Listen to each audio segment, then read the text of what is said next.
क्या आपने कभी सोचकर देखा है कि जितनी लगन और मेहनत से आप ऑफिस में काम करते हैं, उसी मेहनत और लगन से अगर कोई और आपका काम करने लगे, वो भी कम सैलरी पर, तो क्या आपकी कंपनी आपको रखेगी या नहीं?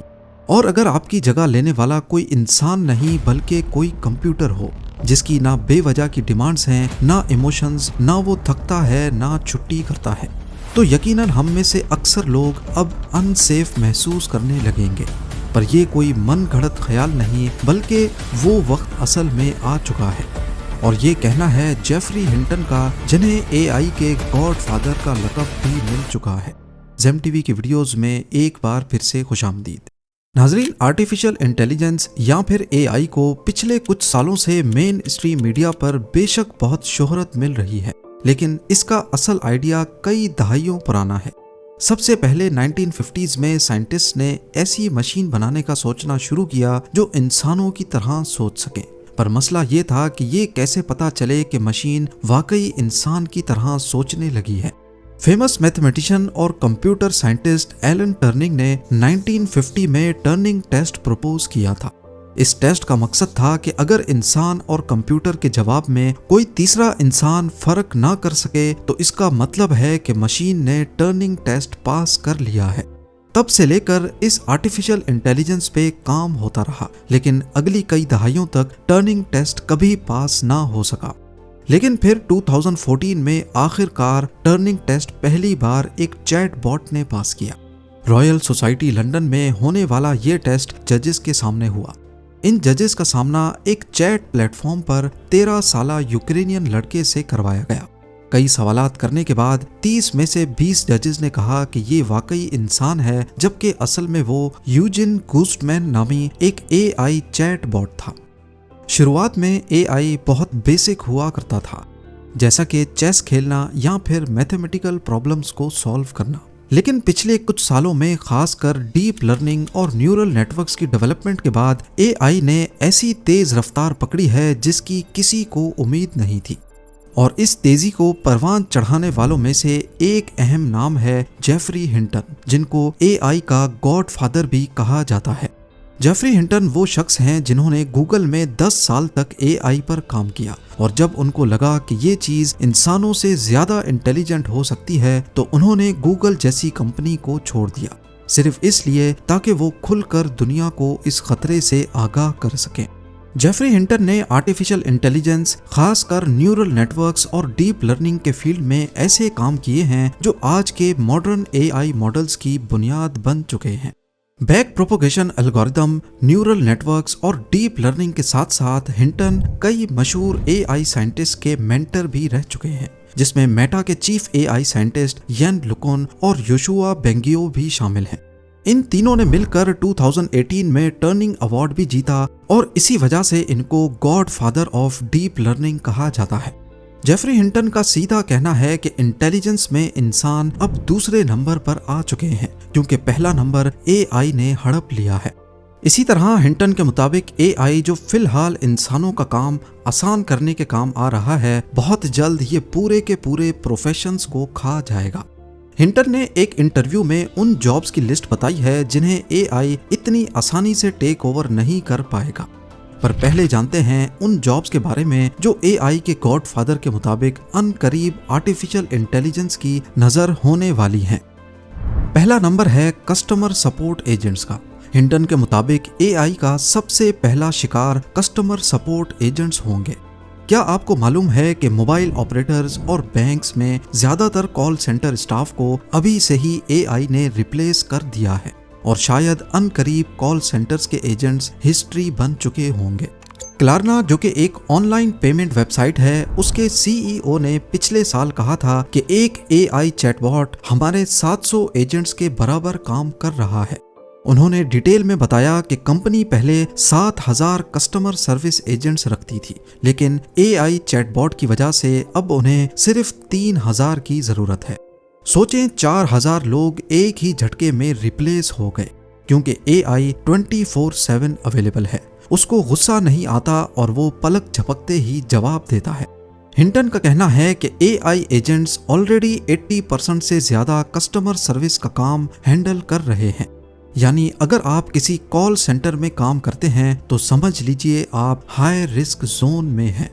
नंबर 2, कुछ अरसे पहले तक लगता था कि अदालत और लीगल मामलात में एआई का घुसना इतना आसान नहीं होगा, लेकिन अब लीगल असिस्टेंट्स और जूनियर लॉयर्स का प्रोफेशन खतरे में पड़ चुका है। जेफरी हिंटन बताते हैं कि एआई अब लीगल कॉन्ट्रैक्ट्स लिख सकता है, कोर्ट केसेस समराइज कर सकता है और लीगल रिसर्च तो 10 गुना तेजी से भी कर सकता है। हार्वी एआई और GPT-4 जैसे टूल्स आज ग्लोबल लॉ फर्म्स में इस्तेमाल हो रहे हैं। जहां एक जूनियर लॉयर को केस हिस्ट्री लाइनअप में 3 दिन लगते थे, वहीं एआई यही काम 30 सेकंड्स में कर देता है, वो भी तमाम रेफरेंसेस और पास्ट में हुए फैसलों को नजर में रखते हुए। ये सिर्फ वक्त बचाने की बात नहीं, बल्कि एआई अब ज्यादा एक्यूरेट, अनबायस्ड और हर लीगल डेटाबेस तक रसाई रखता है। यही वजह है कि लॉ फर्म्स अब जूनियर लॉयर्स को हायर करने से कतरा रही हैं। नंबर 3, आज से पहले लिखने वाला काम हमेशा क्रिएटिव समझा जाता था, लेकिन अब एआई की क्रिएटिविटी के आगे सब ढेर होता दिख रहा है। Writers, copy editors, content creators और ब्लॉगर्स, ये सब एआई की नजर होने वाले हैं। यहाँ तक कि एआई ने खुद गूगल की प्रोडक्ट्स को भी काफी नुकसान पहुंचाया है। blogspot.com गूगल का एक फेमस ब्लॉगिंग प्लेटफॉर्म था जहां ब्लॉगर्स आर्टिकल पब्लिश करते थे, लेकिन पिछले चंद सालों में इस वेबसाइट की ट्रैफिक में खातिर खा कमी देखी गई है। हिंटन का कहना है कि प्रॉम्प्ट इंजीनियर्स अब नए राइटर्स होंगे जो एआई को सही प्रॉम्प्ट देते हैं, बाकी काम एआई करता है। फ्रीलांस कंटेंट क्रिएटर्स जो फ्रीलांस करते थे, उनका फ्यूचर इंतहाई खतरे में है। नंबर 4, हिंटन ने एक और दिल दहला देने वाली बात कही। नए ग्रेजुएट्स को जॉब नहीं मिल रही, इसलिए नहीं कि वो टैलेंटेड नहीं है, बल्कि अब एआई ऑलरेडी वही काम कर रहा है।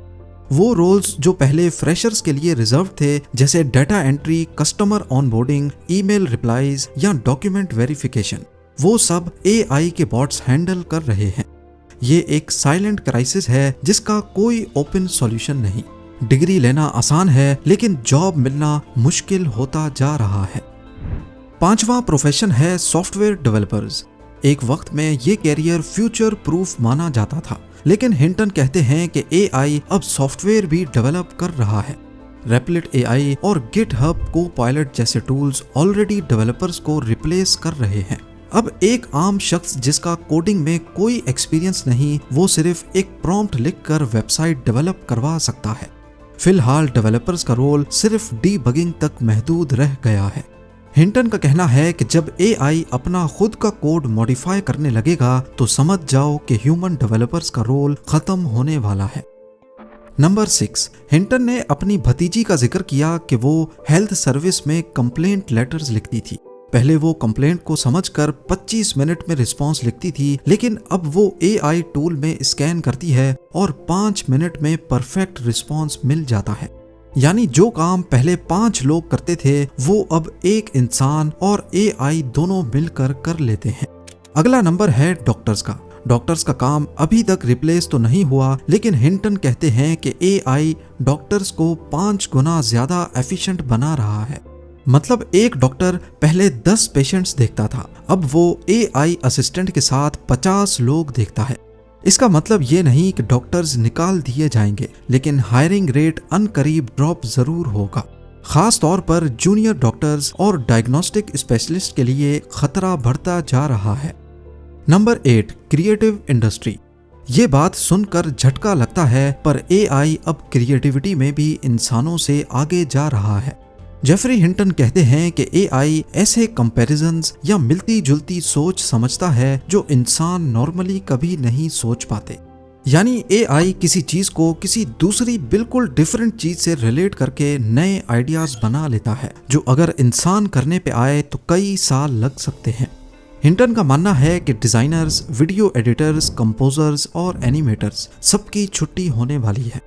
नंबर 9, हिंटन के मुताबिक एनालिस्ट और नॉलेज वर्कर्स जो अपने दिमाग का इस्तेमाल करके किसी चीज को एनालाइज करते हैं, वो भी जल्द कोई ऑल्टरनेट प्रोफेशन ढूंढ लें। जो लोग डाटा हैंडल करते हैं, एक्सेल शीट्स भरते हैं, रिपोर्ट्स लिखते हैं या इंफॉर्मेशन समराइज करते हैं, एआई उनका काम ऑलरेडी बेहतर तरीके से कर रहा है। एक इंसान का दिमाग लिमिटेड होता है, जबकि एआई को करोड़ों पैरामीटर्स और इंफॉर्मेशन का रियल टाइम एक्सेस होता है। अब डेटा एनालिस्ट या रिसर्च असिस्टेंट की जॉब सिर्फ तब तक सेफ है जब तक एआई उनका काम समझ नहीं जाता। और आखिर में हिंटन का कहना है कि जो जॉब्स एआई की वजह से क्रिएट हो रही हैं, उनका भी फ्यूचर काफी कमजोर है, जैसा कि प्रॉम्प्ट इंजीनियर्स। यानी फिलहाल वो लोग जो एआई को कमांड देते हैं, उनकी डिमांड दिन ब दिन बढ़ती जा रही है। लेकिन वो ये भी कहते हैं कि जब एआई खुद प्रॉम्प्ट्स लिखना सीख जाए तो ये जॉब भी खत्म हो जाएगी। हिंटन इनडायरेक्टली ये मानते हैं कि प्रॉम्प्ट इंजीनियर्स अभी फिलहाल टेम्पररी तौर पर खुश हैं, क्योंकि उनका काम काफी आसान है और कंपटीशन काफी कम। जेफरी हिंटन के मुताबिक और एआई की करंट कैपेबिलिटीज को देखते हुए फिलहाल कुछ जॉब्स रिलेटिवली सेफ हैं, लेकिन याद रहे कि ये टेम्पररी सेफ्टी है। आने वाले 5-10 सालों में इन पे भी असर हो सकता है। वो लोग जो सोच रहे हैं कि ह्यूमन और एआई मिलके काम करें तो जॉब्स सेफ हो जाएंगी, उनके लिए भी एक वार्निंग है। हिंटन कहते हैं कि ये सिर्फ एक ट्रांजिशनल फेज है। अभी एक आदमी और एक एआई मिलके काम करते हैं, लेकिन कल एआई वो काम अकेला करेगा और फिर उस आदमी की जरूरत नहीं पड़ेगी। अब आखिर करना क्या चाहिए? आपके पास 2 रास्ते हैं। या तो इग्नोर करो और उस दिन का इंतजार करो जब कंपनी आपको निकाल देगी, या फिर हर किसी को अभी से ही प्रिपेयर रहना होगा। स्किल सेट बदलनी होगी, ऐसी स्किल सीखनी होगी जिनको एआई आसानी से टेक ओवर नहीं कर सकता। मिसाल के तौर पर इंटरव्यू में जब हिंटन से पूछा गया कि आप एआई टेक ओवर के दौर में लोगों को क्या कैरियर एडवाइस करेंगे, तो बिना कुछ सोचे उन्होंने कहा प्लम्बिंग। ये वाकई काफी अजीब बात है कि एआई का गॉडफादर ऐसे मशवरे दे रहा है, पर असल में वो अच्छी तरह जानते हैं कि एआई की कमजोरी क्या है। हिंटन के मुताबिक हर वो फील्ड जिसमें इंसानी हाथों का इस्तेमाल होता है, वहां एआई आसानी से नहीं घुस सकता।